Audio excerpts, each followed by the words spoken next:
Si tuviéramos que elegir un inciso que demuestra clara que sea un buen ejemplo de esta rendición de cuentas, sin duda que elegiríamos de la educación pública de este país, de la ANEP.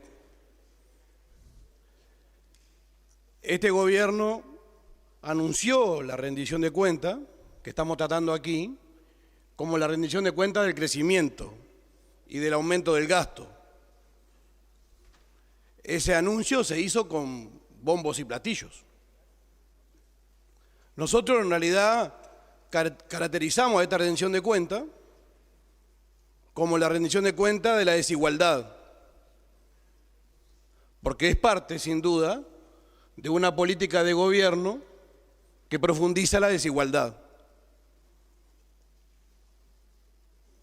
Para eso, basta con comparar el crecimiento del país, el crecimiento del PBI, pero concentrado en aquello que el gobierno gusta llamar los maya oro, con récord de niveles de exportación, récord de depósito bancario. Hace poco veíamos un informe de AEBU, tanto en la banca nacional como la extranjera. Sin embargo, como contracara de ese crecimiento para unos pocos, tenemos caída de salario a los trabajadores, pérdida de capacidad de compra para las jubilaciones, por lo tanto, tenemos más desigualdad.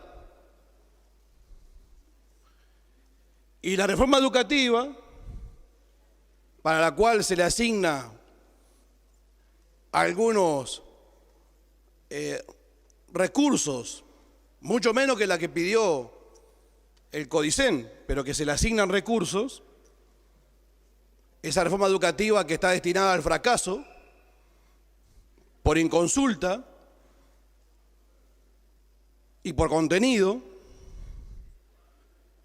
pero decíamos que esa reforma educativa se va a financiar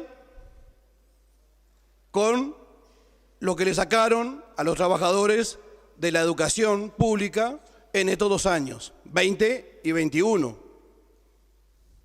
Se dice que no, pero hay que mirar los números, mirarlos bien, comparar lo que se puede comparar. Para eso hay que llevarlo al mismo año, a un mismo nivel, y mirando con peso del 21, está muy claro que este gobierno en educación gastó más de 6.300, gastó menos 6.300 y poco millones de pesos, es decir, unos 150 millones de dólares.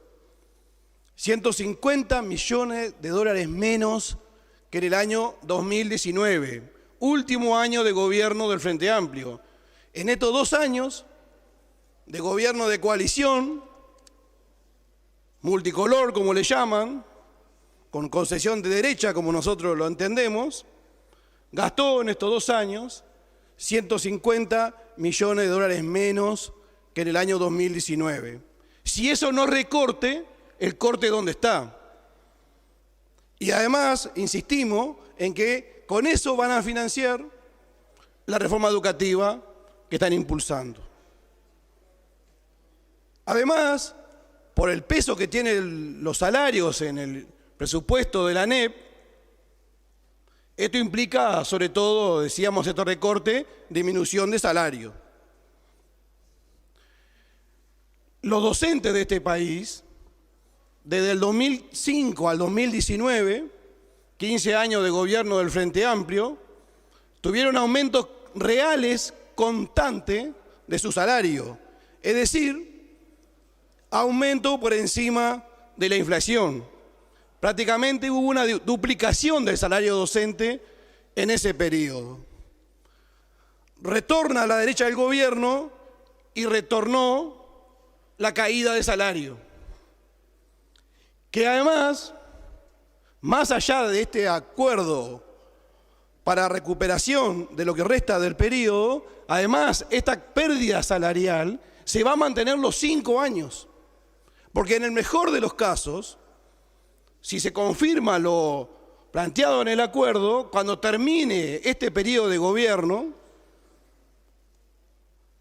marzo del 2025, los docentes estarán en el mismo nivel salarial con el que inició este periodo de gobierno, marzo del 2020. Pero los 5 años, pérdida de salario.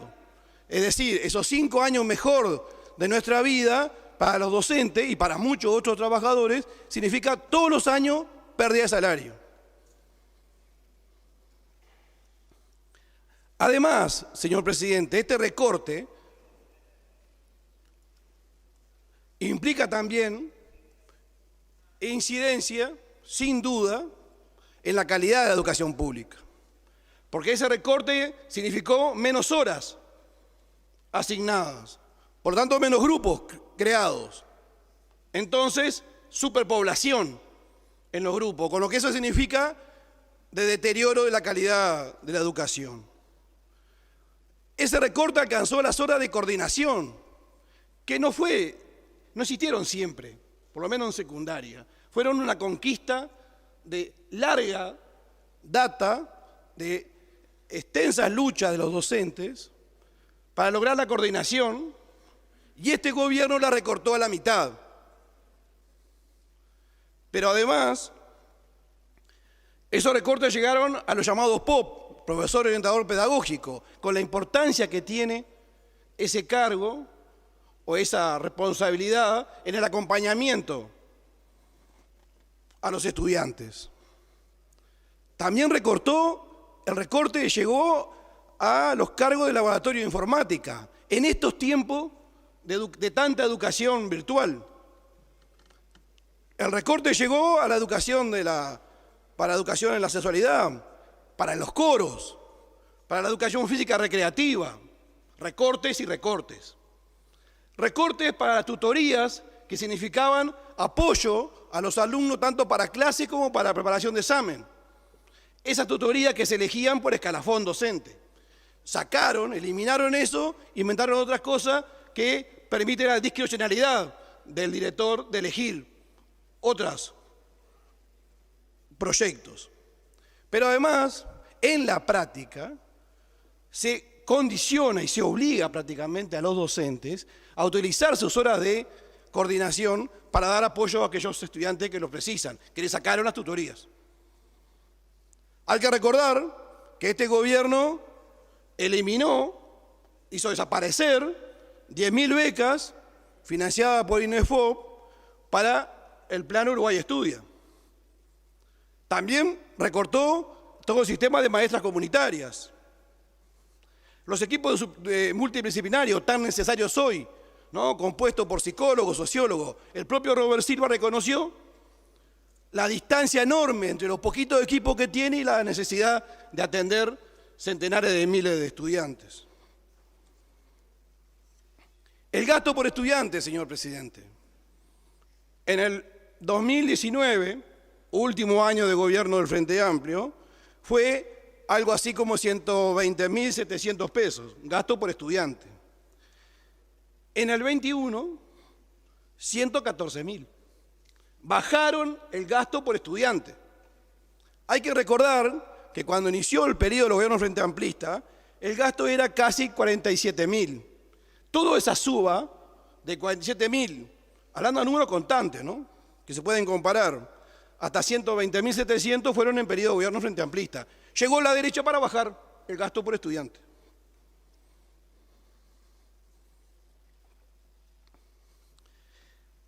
Después tenemos todo lo que significa la reforma educativa, que decíamos, destinada al fracaso, como toda reforma inconsulta, y que más que orientación pedagógica, a lo que atiende y escucha y actúa en consecuencia sobre los designios de los organismos internacionales de crédito, los que prestan la plata. Esos son los que condicionan estas reformas. Por eso inconsulta. En una especie de fantasía de promoción de toda esta reforma, escuchamos decir a las autoridades que era la de mayor participación. Y ahí en un exceso de entusiasmo, el presidente del CODICEN habló de 100.000 participantes consultados en esta reforma. Consultas online, preguntas hechas en un papelito a los estudiantes. Eso es lo que considera este gobierno participación. La ley dice otra cosa.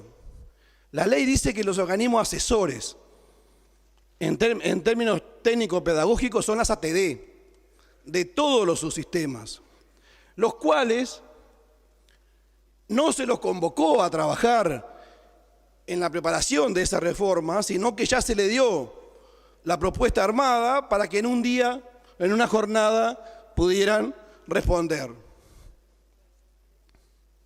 Las ATD se pronunciaron en contra, todas. Pero además, lo que llama la atención, pronunciaron en contra y eso no tuvo ninguna implicancia, al gobierno le dio lo mismo, siguió para adelante. Pero además eso demuestra la concepción que tiene este gobierno de participación. Nosotros le preguntamos a las autoridades cuando vinieron a la comisión, ¿van a suplantar los organismos que están definidos por ley, que implica estudio, análisis, proceso, por una encuesta online? ¿Van a suplantar el Congreso de la Educación, que quisieron sacarlo con la LUC?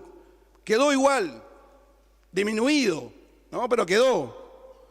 La ley de educación decía que obligatoriamente se debería convocar por lo menos una vez en cada periodo el Congreso Nacional de Educación.